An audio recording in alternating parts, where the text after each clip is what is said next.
día de hoy tiene que ver con la sinonimia. Entonces, eh, esta es una técnica que tenemos dentro de la comunicación que nos permite enriquecer enormemente la variedad en la que nos comunicamos. Entonces, el- cualquier idioma se enriquece desde ese punto. Entonces, algo que debemos comprender y que es muy, muy importante es que el lenguaje no es un proceso lógico en el que decimos esto se hace de tal manera y solo se puede hacer así o solo se resuelve de esta manera, sino que el lenguaje más que nada es un proceso creativo. Ya depende de los interlocutores de ese idioma, cómo van resolviendo esos problemas, de cómo van aplicando recursos, creaciones. Y una de estas creaciones es la sinonimia. Entonces, la sinonimia básicamente es una técnica comunicativa, como les mencionaba, que trata de buscar elementos similares de una conversación o en un léxico para transmitir una misma idea, em, con el fin de conseguir una mayor matización de lo que vamos hablando y no caer en vicios del lenguaje como la repetición. Entonces, siempre es muy, muy importante tener esto muy en mente porque nos demuestra, en este caso, por así decirlo, el dominio que tenemos de nuestro lenguaje y de igual forma va abriendo puertas, por así decirlo, para que podamos entendernos entre distintos elementos o entre distintas personas que muchas veces por comunidad, por contexto geográfico o por incluso etapas generacionales, a veces estamos separados. Entonces la idea es buscar eso, elementos que nos permitan conectarnos unos con otros. Entonces, de forma general, la sinonimia es una relación semántica que tienen dos o más palabras, es decir, que tienen un mismo significado. Ya vamos a ver un poquito más. Esos significados no necesariamente tienen que ser al 100% perfectos, sino que compartan, por así decirla, una mayor base. Debemos tener eso muy, muy en cuenta. Pero de ahí va a ser muy complejo el poder encontrar sinónimos perfectos, por así decirlo. Una palabra que se utilice tal cual como la otra porque las personas siempre tendemos a darles un contexto. Y es por eso que, por ejemplo, deben haber escuchado que cuando alguien dice, profe, mire las patas de cómo está de tal persona. Y es, las personas no tienen patas, los que tienen patas son los animales y las cosas. Las personas tenemos pies o piernas. Entonces, en contexto se entiende que es una equivalencia, pero obviamente no va a funcionar al 100%. Entonces, eso debemos tener en cuenta. Y eso es básicamente lo que tiene que ver el matiz de significado. Entonces, el sinónimo, por ejemplo, de rico, yo puedo entenderlo como algo que se esté refiriendo a una persona que tiene grandes cantidades de dinero, como de igual forma, por contexto, puedo entenderlo como algo que se vea apetitoso, algo que se vea llamativo, en este caso, para los sentidos del ser humano. Entonces, por eso es muy importante el siguiente nivel que vamos a ver, que es la contextualidad. A veces hay palabras que se nos va a hacer difícil poder comprender. Tener en cuenta que el español viene básicamente desde la lengua latina, entonces son miles de años que ha estado el español presente. De igual forma, vamos adaptando palabras. En el español hay palabras árabes, hay palabras inglesas, hay palabras anglosajonas, hay palabras alemanas. Entonces, poder decir que una persona sepa absolutamente el significado de todas esas palabras es por demás, buenas Wilson, es por demás imposible. Entonces, ¿qué es lo que se hace? Se trata de trabajar desde el contexto, lo que les decía aquí con rico. Si menciono que el helado que comí ayer estaba rico, obviamente ya sé cuál es el significado que le estoy dando ahí. Va a ser imposible que me refiera a una persona que tenga grandes cantidades de dinero que se le pueda considerar Dinero. adinerado. Entonces, en ese contexto, yo voy entendiendo a qué se puede referir la palabra. Y es por eso que el año anterior, por ejemplo, cuando estábamos viendo técnicas de lectura, yo les daba ese consejo.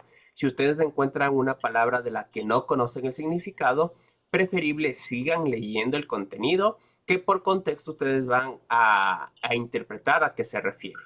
Entonces, en este caso, esa es la idea de la contextualidad, el saber en qué situación se está diciendo la palabra, debido a que puede tener múltiples significados, o como les mencionaba, debido a que no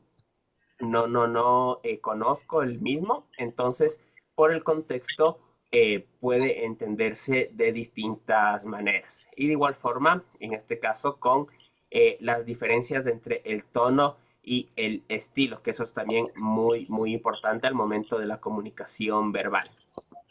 Y ahí, bueno, les comento y para que ustedes me den su opinión. Resulta que a Edinson Cavani, que es un jugador uruguayo, él cuando estuvo en el Manchester United, ha de ser unos 5 años atrás, a él iban a poner una sanción muy, muy grave, porque un compañero, cuando estaba celebrando un gol que habían hecho con su equipo, le había dicho como felicitaciones negro. Entonces en Inglaterra se lo habían tomado muy, muy mal, le habían tomado como algo completamente racista. Entonces se hablaba de eso. Había personas que decían, salvando al jugador, que no, que en Uruguay o en Argentina o en América Latina en general, el contexto de negro es muy distinto a cómo se lo ocupa en la palabra anglosajona, que es literalmente marcar esta diferencia, por así decirlo, del color de piel. En cambio, desde América Latina se lo ve más como no un insulto, sino como una característica, por así decir. Entonces, para ustedes, ¿cuál de los dos ahí tenía razón? ¿Quién dice que Cavani no es racista o sí es racista? Que Sí, es no. racista. ¿Ya, Wilson? Yo digo que no, porque a los negros cuando se les llama, aquí especialmente en Ecuador, cuando se les llama a los negros, digamos, moreno, ahí es como que les insultamos. ¿Ya? Sí, sí es Eh, racista. Sí, es Sí, eh, racista, yo dice. lo tomo como racismo, Sí, porque se le está diciendo negro. Entonces, al momento de decirle negro, estamos apocando o estamos hablando mal a esa persona. Quizás en nuestro país cambie, porque moreno, grande, pero también me llamo sí es racista, la palabra sí lo hizo como racismo. Gracias. Liliana, ¿puedo opinar? Ujú. Yo creo que, o sea, en la palabra negro, o sea, hay dos significados. Hay a veces que le dicen negro en sol de burlarse cuando estamos con otras personas, o sea, blancas, y hay a veces que nos dicen negro, o sea, de cariño, porque yo soy negra y en mi trabajo, o sea, somos como mezclados y a mí siempre me dicen, o sea, negra, negra. Y yo me acerqué y le pregunté a esa persona que por qué siempre me decían negra, negra. Y me dice, o sea, te decimos negra por tu color de piel, porque nos gusta. Y entonces yo me sentía mal porque yo pensaba que me estaban haciendo de menos.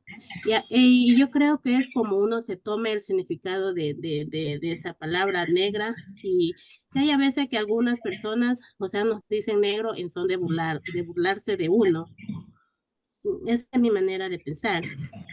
Ya, muy bien, gracias, Liliana. Esa es principalmente esta idea de marcar diferencias en tono y estilo. Yo aquí dijese, por ejemplo, esto es muy similar a los apodos, por esto les decía esta idea de lo que había pasado con Cavani.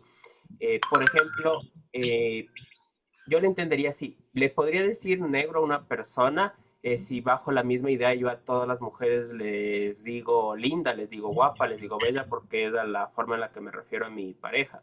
O de igual forma, a todos los hombres les trato de mijo, mija, porque es la forma en la que me refiero a mis amigos. Entonces, por ejemplo, si un desconocido me viniera a tratar por un apodo, obviamente, más allá de que si es bonito, de si es feo, yo me voy a sentir, ¿y quién te dio la confianza de decirme así? ¿A quién me dice así? Son mis personas cercanas, porque puedo entender que puede ser utilizado de una forma en este caso sin un contexto racial, como es en el caso de Cavani, o sin ser una forma despectiva. Entonces, iba a depender mucho, en este caso, de cómo se ocupe esa persona y qué connotación lo quiere dar. Entonces, ahí yo también agregara, por ejemplo, en esto del racismo, el cómo ocupamos la palabra indígena o indio.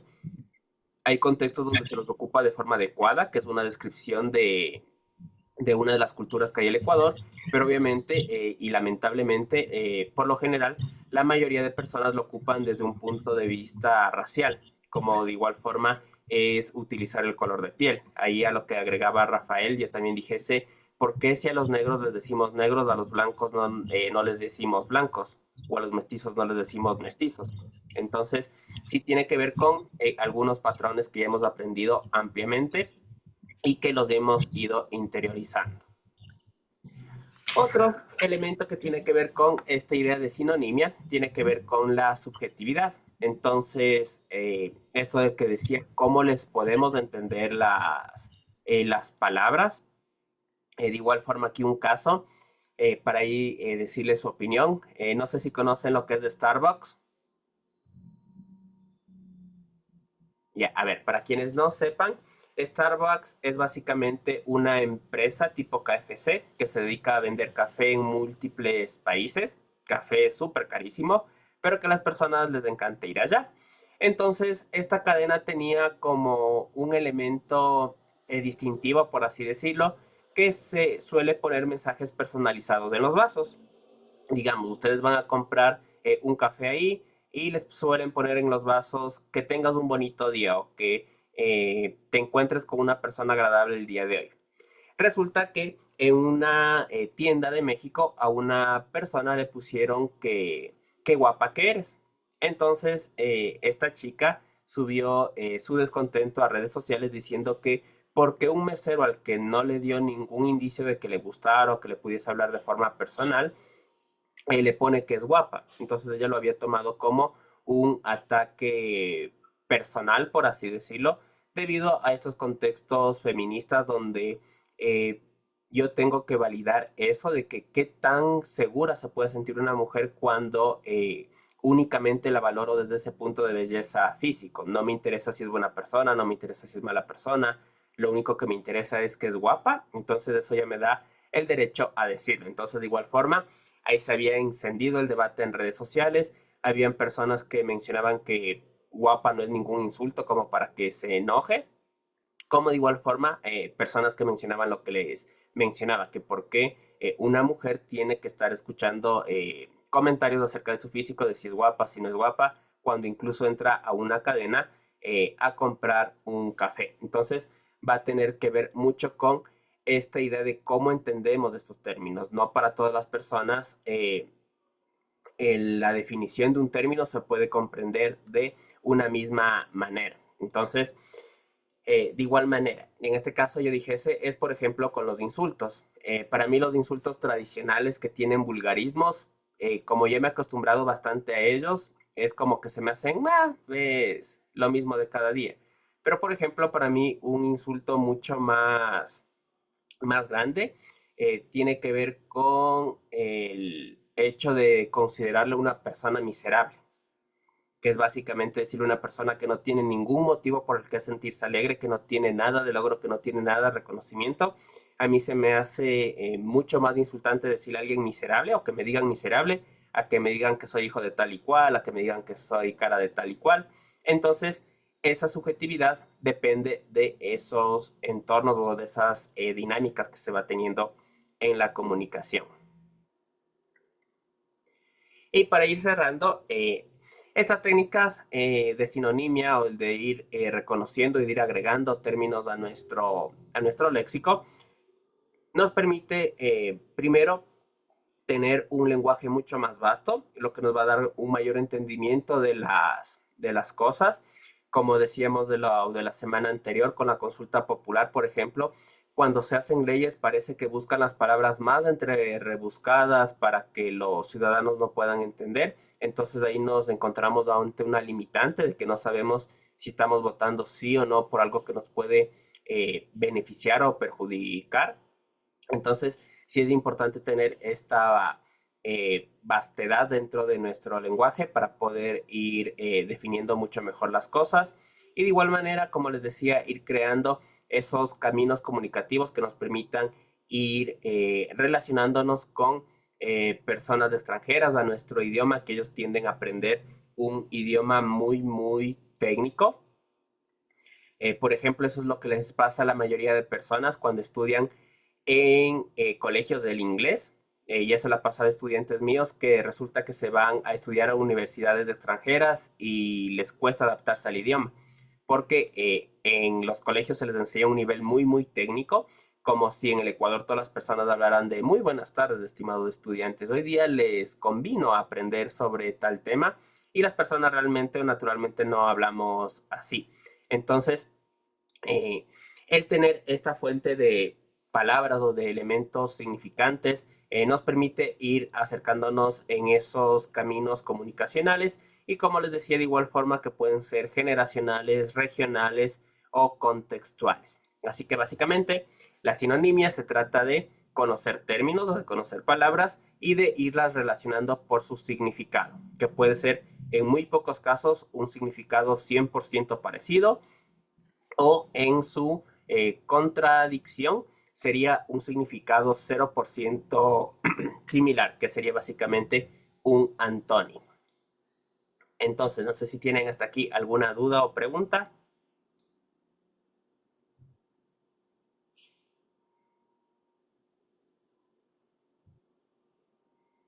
Ya. Si no es así, podemos pasar a llenar el cuestionario.